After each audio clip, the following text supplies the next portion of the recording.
Merci, Monsieur le Président. Chers collègues, voilà, délibération importante, effectivement, sur les collèges, au même titre que beaucoup de délibérations au niveau de cette session. Mais c'est aussi le moment de faire une sorte de petit bilan de ces 6 années passées dans cette commission, où j'ai eu un réel plaisir à travailler avec l'ensemble des personnes qui étaient au sein de cette commission. On peut effectivement saluer le travail qui a été mené au sein de cette commission et puis les investissements là qu'on voit assez conséquents au niveau de cette délibération. Il y a eu tout un travail qui a été mené sur la sectorisation en son temps. Et je vais aller rapidement sur justement la délibération et puis l'amendement, puis après j'aurai d'autres sujets aussi sur lesquels je pourrais revenir. Mais le travail qui a été important, c'était un travail sur la sectorisation qu'on a fait. Qui a permis de regarder un tout petit peu les tenants et les aboutissants en termes de présence d'élèves dans nos différents secteurs. Et puis, c'est décliné un schéma qu'on a d'ailleurs voté au niveau du CDEN. Et là, autour de ce schéma-là, il y a des orientations qui sont prises dans ces délibérations qui vont dans le bon sens, avec des AP qui sont ouverts. Mais je trouve que le travail n'est pas terminé parce que, et là je reviens sur ce que disait Marie-Jo Amar, tout travail commencé doit se terminer. Là, ici, il manque quand même quelque chose d'assez important. Et bien entendu, on peut parler de l'AP sur Beaupro. Là, on arrive à ouvrir des AP sur Angers. Là, on arrive à ouvrir des AP sur des crédits pour les collèges privés. Sur Beaupro, on est toujours au point mort. Alors, c'est un dossier qui date depuis longtemps, 2005-2006. Au regard de ça, les enfants qui sont nés au moment où on en débattait peuvent rentrer dans un lycée public aujourd'hui. Alors que les enfants qui sont nés au début de ce mandat-là et qui devraient pouvoir rentrer dans un collège public au prochain mandat ne le pourront pas. Donc il y a vraiment quelque chose à travailler dans ce sens-là. Parce que et là, j'avais cru comprendre au niveau du débat d'orientation budgétaire que vous étiez prêt à ouvrir, se dire qu'un objectif 2023-2024 était pour vous quelque chose d'intéressant. Quand on voit que l'AP pour Jean Villard est ouvert maintenant pour une ouverture en 2025, pas d'AP pour Beaupro, on peut se poser la question sur le devenir de ce projet-là, qui pour nous est très important. Si on continue autour de ces délibérations, on a du travail qui a été fait, je disais, qui était assez important. On peut saluer le travail sur tout ce qui a été fait autour des espaces verts. Les collégiens vivent des moments durs en ce moment, et j'y reviendrai sur la prochaine délibération, sur laquelle on doit les accompagner autour des parcours éducatifs. Mais force est de constater quand même qu'il y a eu un travail de fait, et il y a une présentation qui est faite chaque année, et c'est vrai que pour assagir et pour faire en sorte que les élèves se sentent bien, il est bien de pouvoir aménager nos collèges à l'intérieur, et surtout ce qui est espace vert.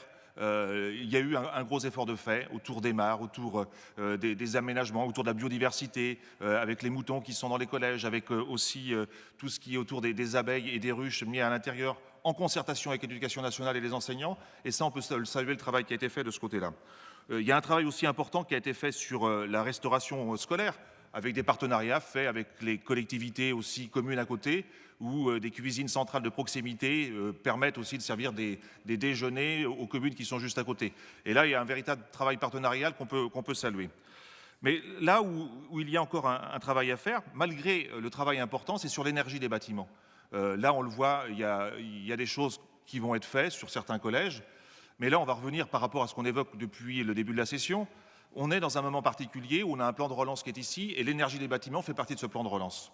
Dans les recettes au niveau de ce qu'on nous propose aujourd'hui, il n'y a rien qui est flashé autour de ce plan de relance, alors que je pense que c'est le moment. Ce qui nous a été présenté en commission sur l'ensemble des travaux qu'il y a à faire dans les bâtiments, notamment les bâtiments collèges, il ne se traduit pas aujourd'hui dans les recettes qu'on pourrait avoir juste en face.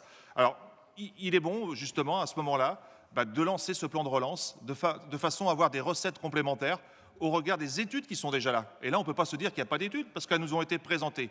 Donc je pense qu'on peut passer à la vitesse supérieure sur l'énergie des bâtiments. L'autre point sur lequel j'aimerais pouvoir avancer, c'est sur le numérique. Le numérique, il y a des crédits qui sont mis aussi, mais on s'est rendu compte à travers la pandémie qui a eu lieu qu'il y a quand même une certaine fracture numérique qui est là, alors pour beaucoup d'usagers. Ce que je vais dire ici, je pourrais le dire aussi dans d'autres éléments, notamment autour des médiathèques, où on pourrait faire, mais là encore, je vais revenir sur le plan de relance. Il y a tout un travail sur l'inclusion numérique, et le plan de relance nous accompagne aussi. On l'a un peu évoqué hier à travers Didier Rouanet, et puis aussi Philippe Chalopin, sur comment on peut accompagner autour de cette fracture numérique les usagers, et comment on peut accompagner aussi les élèves qui sont plus éloignés de cette fracture numérique. Bien entendu, en mettant des budgets pour pouvoir faire en sorte de les accompagner au sein de la collectivité et des collèges, mais aussi dans l'accompagnement sur cette fracture numérique. Et si je crois bien, il y a des départements, et l'Agence nationale de cohésion territoriale met en place des formations en ce moment. Et quand on dit que les départements ne sont pas partenaires, moi je me mets en faux. Il y a jeudi soir prochain, votre collègue de je ne sais plus quel département fait une session sur l'inclusion numérique et comment on peut mobiliser l'Agence nationale de cohésion territoriale pour avoir des financements autour de cette inclusion numérique. Elle pourrait être pour les collèges, elle peut être, je vous dis, aussi pour l'ensemble des usagers de ce département. Donc, globalement, vous voyez, il y a des points qui sont intéressants, d'autres points sur lesquels on doit revenir. Donc, si j'arrive à la fin de mes propos, bien entendu, on a mis un amendement pour ouvrir cet AP nécessaire à 10 millions. Donc là, on reviendra sur le vote. Si vous en êtes d'accord et s'il y a un accord, comme vous avez réussi à le faire hier, aujourd'hui on est sur une nouvelle journée, d'accorder au moins cet amendement pour pouvoir faire en sorte de voter l'ensemble de ces délibérations. Mais le fait de ne pas voter la délibération si vous n'accordez pas cet AP, ça ne veut pas dire, contrairement à ce que vous nous faites dire, qu'on est contre tout le reste. Bien au contraire, vous ne voulez pas dissocier les votes. Mais on n'est pas contre ce qui est proposé. Mais il y a des choses à faire en plus, et notamment sur cet AP autour du collège de Beaupro. Je vous remercie. Merci, mais je mettrai votre amendement au vote avant de passer au vote général. Est-ce qu'il y a d'autres interventions? Bon, je voudrais d'abord vous rassurer. Bien évidemment, le plan de relance sera mobilisé au maximum de ce qui est possible. Il n'y a aucun problème là-dessus. Croyez bien que tous les dossiers qui sont ici, on n'a pas inscrit de recettes tout simplement parce qu'on n'a pas les modalités réelles du plan de relance. Il faut d'abord qu'on signe un contrat avec Monsieur le Préfet, avec l'État. Ça sera fait dans quelques semaines sans doute, mais au moment où nous imprimions ce document, nous n'avions pas les modalités. D'ailleurs, je veux dire, nous ne les avons toujours pas. Mais bien évidemment, le plan de relance, tout ce qui est possible de mettre dedans, on le fera, bien évidemment.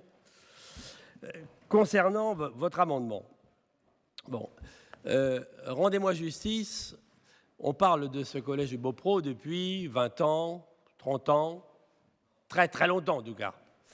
Et je suis le premier président à avoir osé vous le proposer en inscription. Rendez-moi cette justice. Au moins à la réflexion, parce que jusqu'ici c'était plutôt non. Bon. Nous avons, et je vous l'avais dit l'an dernier, nous avons lancé les études. Elles sont lancées. Ces études, c'est une assistance à maîtrise d'ouvrage qui est en cours. Bon, le résultat de cette étude sera sans doute après les vacances ou pendant les vacances. Il faut quand même un certain temps. Et donc, l'AP correspondante sera inscrite en DM2. Alors évidemment, c'est la future Assemblée qui l'inscrira, mais il y a une continuité entre les assemblées, bien évidemment. Et si j'ose dire, je vous le proposerai en DM2, pour ceux qui seront là. Donc, il n'y a pas de retard. Vous faites la comparaison avec Jean Villard, c'est pas comparable, parce que je vous rappelle que nous avons signé une convention avec Monsieur le maire d'Angers concernant les deux collèges, Jean Lurçat et Jean Villard, sur lesquels il y a une participation financière attendue de la ville d'Angers de l'ordre de 50%. Je dis bien de l'ordre de 50% du reste à charge, hors prise de participation financière par l'ANRU. Donc les choses ne sont pas comparables. Pour Beaupro, c'est clair. L'AMO est en cours. Lorsqu'on a le résultat, on inscrira l'AP correspondante. Mais je vous le dis, cela se fera sans doute à la DM2 de cette année, pour une ouverture prévisible en 2024 probablement. Vous vouliez répondre? Je vous en prie. Monsieur... Oui, juste répondre. Il y a une délibération qui était passée déjà en 2007. concernant ce collège, où on évoquait que s'il y avait 750 élèves entre Montigné et Montrevaux, il fallait un collège public. On dépasse largement cela. Donc on recule à nouveau, si je comprends bien. Parce que la délibération avait été prise en 2007. J'étais pas là. Je n'étais pas là. Quelques-uns d'entre vous étaient ici. Je n'étais pas là, mais il y avait un engagement de prix en 2007. Eh bien, je m'inscris totalement dans cet engagement. Et ça, je vous l'avoue, vous l'avez remis sur le tapis. Je ne peux pas vous l'enlever. Vous avez raison de ce côté-là. Mais à nouveau, on repousse. 2007, on a repoussé en disant il faut 750 élèves. On les dépasse largement. Aujourd'hui, à nouveau, vous nous dites les études sont en cours et j'écris en DM2. Pourquoi pas maintenant? Non. Moi, je ne comprends je pas. Juste ça. Totalement dans la délibération de 2007. Avec tout le respect que je vous dois, qu'on parle de courage politique, il y a un moment, il faut pouvoir le faire. Non. Je vous donnais le déroulé des choses. Ne forcez pas la main à qui que ce soit. Cette assemblée est en fin de mandature. Une nouvelle assemblée prendra la suite au mois de juin. Et nous aurons le résultat de l'AMO sans doute en juillet ou en septembre. Donc, ne forcez pas la main à vos successeurs. L'AMO sera prise, l'autorisation de programme sera prise le moment venu en DM2. Voilà. Bon, c'est la réponse que je peux vous donner. Donc, vous voulez toujours aller plus vite que la musique et engager la suite. Bon, mais si, écoutez, il faut être logique.